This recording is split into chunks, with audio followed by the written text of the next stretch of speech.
See it live. Catch it live.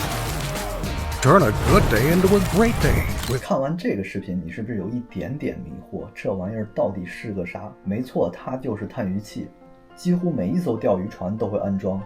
传统探鱼器仅仅最右边的一排像素是实时发生的事情，而其他图像都是过去时。而实时动态声呐则像夜视仪，让你可以对前方的一切一目了然。打个比方，钓鱼其实就像在一间漆黑的地下室里找东西。如果你什么设备都没有的话，那么你就像是在底下完全摸黑，找到什么东西全靠运气。那如果你有一台传统的探鱼器，就像有了一个打火机，你可以照亮有限的范围，但实时声呐就像一把手电筒，前方所有的地形、结构、鱼群全都可以看得清清楚楚。这么一套设备装在你的船或者卡雅克上，中国地区1万人民币，澳大利亚1299澳币，北美999美金，你觉得贵吗？我们先不着急下结论，给大家5秒钟的时间点赞留言。视频创作不易，我先在这里谢谢了。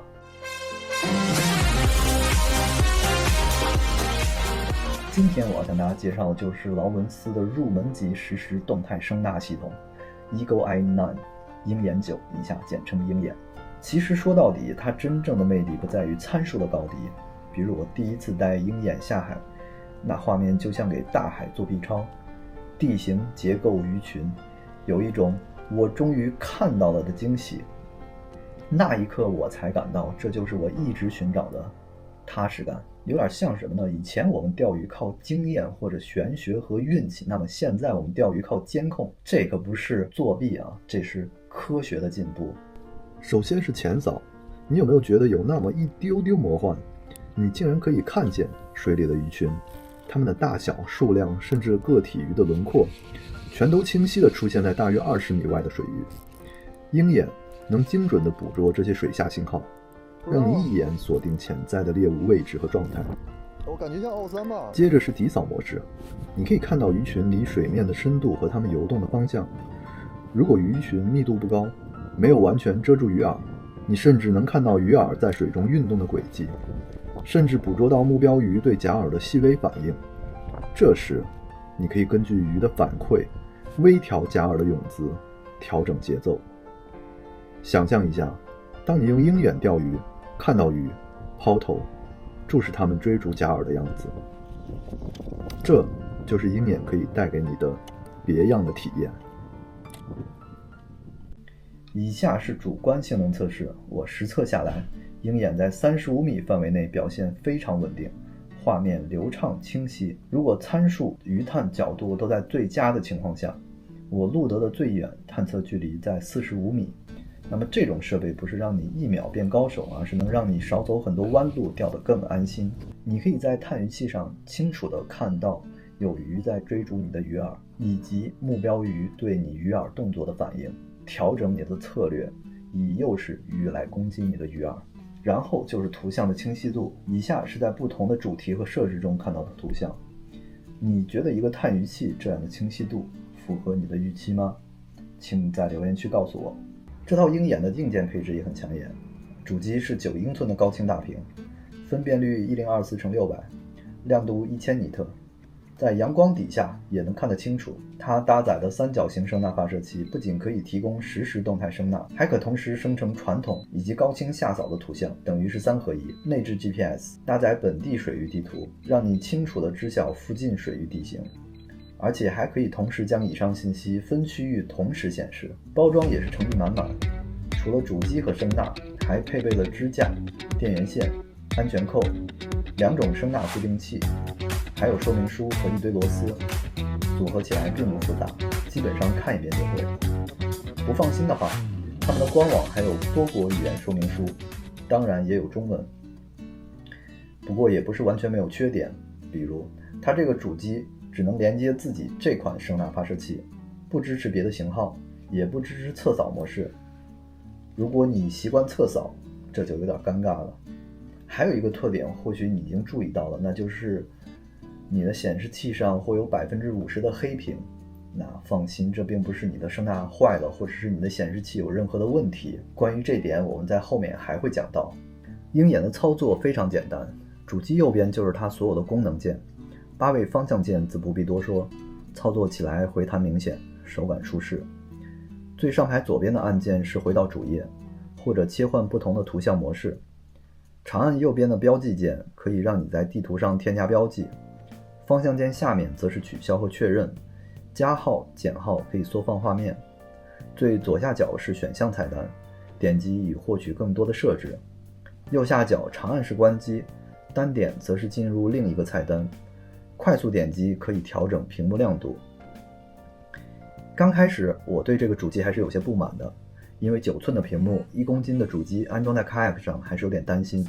如果不选对合适的位置，不仅容易碰到，而且安装的接口强度也让我担心它有随时断裂进水的风险。但用起来之后只能说一句，9寸真香。如果有足够的预算，我甚至可能会想要安装12寸甚至16寸的主机。唯一有点遗憾的，它不是触屏，尤其在地图上标点的时候，用方向键慢慢挪动，确实稍微有点慢动作回放的感觉。但对于这个售价，我便没有抱怨这些缺憾的任何理由。说到鹰眼系统，最直接最让人心动的优点就是它的价格便宜。你以为我在开玩笑？但当你看完3家同世代实时声纳的入门价位，再回头看看鹰眼这个配置，就会明白，这不仅是便宜，简直是良心。第二个亮点是它的易用性。鹰眼的声纳模式切换特别丝滑，你只需要动手选个模式，就可以在前扫和下扫之间自由切换，完全不需要手动去调整声纳的朝向。你可能觉得这理所当然，而除此之外的其他所有实时声纳，你想切换扫描模式，得先把声纳从水中伸出，然后调整到合适的朝向，再放下，然后才可以使用你设定的模式，非常麻烦。而鹰眼，你只要动手指，便可以从前扫模式切换到底扫，再前扫，再底扫，再前扫，再底扫，来回切换。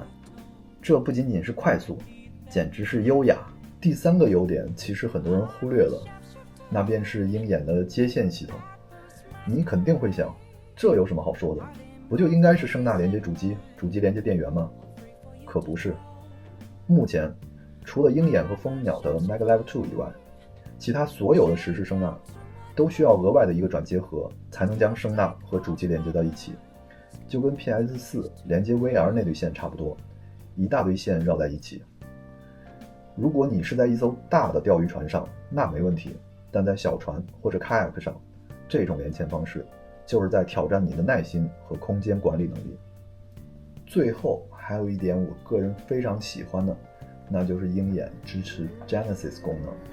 除了自带的水域图，鹰眼还能在你航行的时候实时绘制属于你自己的等高线地图，你去哪里，它就帮你画到哪里，再也不怕在陌生的水域驾驶了。而这个功能，你仅仅需要一张最大32GB 的 microSD 卡，安装在主机侧面便可以激活使用。对了，如果你想要使用主机录屏的功能，也需要这么一张 SD 卡才可以使用。当然，鹰眼也有它的缺点，也就是屏幕上你看到的那一块纯黑的部分。鹰眼虽然用的是 Active Target 2的探头，但它只能发射1股声纳波束，而完整版的 Active Target 是3股波束同步工作，画面覆盖更广。所以你现在看到的黑色区域，其实是鹰眼看不到的盲区。特别是如果你设置的不合理，屏幕上黑色的部分甚至可能占据70%甚至更多。但我还是不得不说的是，满血版的价格，入门配置也要3598澳币。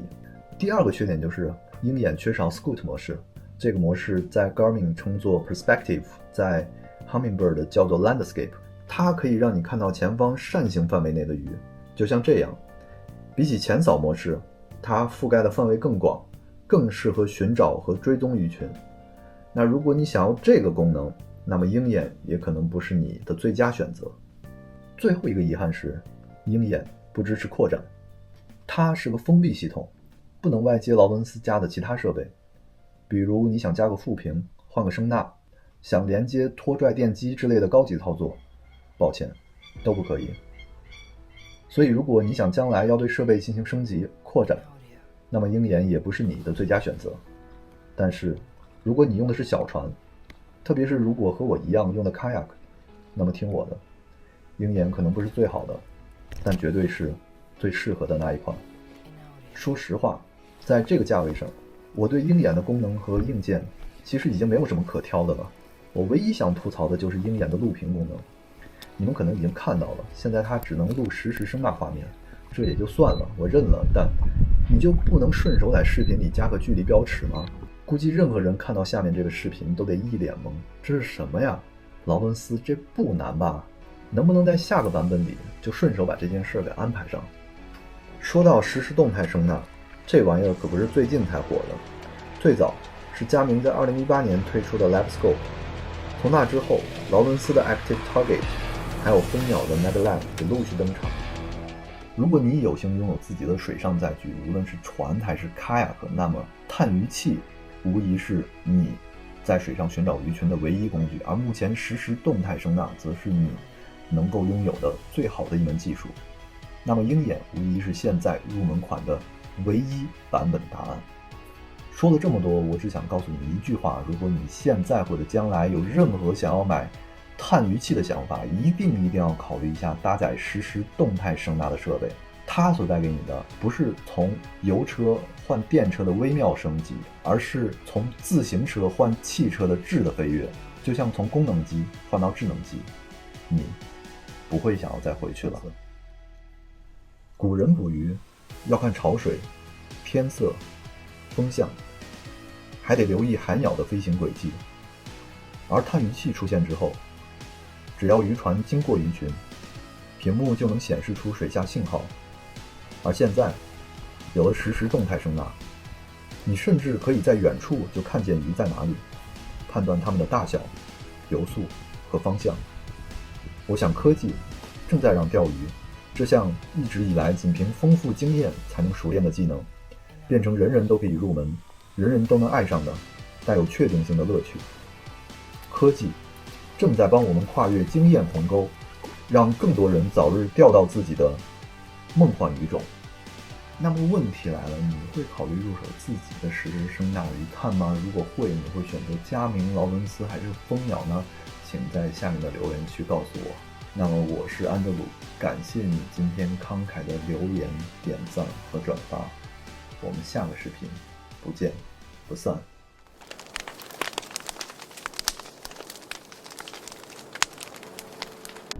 我操，这底下一大群，那就这下面，就我下面，就我下面，我去，不止300条，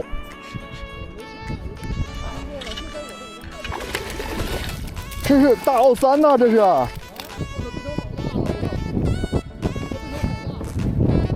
我真的假的？为啥就我没中呢？